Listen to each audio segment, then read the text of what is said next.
बेकायदेशीरपणे बसवलेली खोके काढण्याची कारवाई 14/2/2024 माननीय आयुक्त तथा प्रशासक श्री सुनील पवार यांच्या मार्गदर्शनाखाली उपायुक्त वैभव साबळे आणि अतिक्रमण विभाग यांनी सुरू केली आहे। वारंवार सूचना देऊनही बेकायदेशीर खोके हटवलेली नव्हती। आज संपत चौक ते अहिल्यानगर बेकायदेशीर बसवलेली 5 खोके काढण्यात आली आहेत।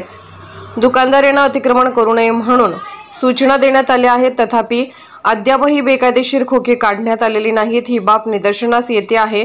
यापुढे ही कारवाई अधिक कडक करण्यात येणार आहे, असे उपायुक्त श्री वैभव साबळे यांनी सांगितले आहे। तिन्ही शहरातील बेकायदेशीर खोके काढण्याची ही मोहीम 2/2/2024 पासून सुरुवात केली आहे। जी खोके अधिकृत आहेत पण निश्चित केलेल्या मापापेक्षा जास्त आहेत ते देखील या पुढे कारवाईसाठी पात्र होणार आहे। ही कारवाई जोपर्यंत बेकायदेशीर खोके काढण्यात येत नाही तोपर्यंत चालू असणार आहे। अतिक्रमण कारवाई करताना अतिक्रमण विभागाकडील अधिकारी कर्मचारी यांनी खोके अधिकृत असल्याबाबतची कागदपत्रांची मागणी केल्यास सत्वर देऊन सहकार्य करावे। बेकायदेशीर खोके काढण्याची कारवाई अधिक वेगाने होणार असल्याने या कामे कागदपत्रे मागणीकरिता सादर करणे आवश्यक आहे।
दोन मिनिटं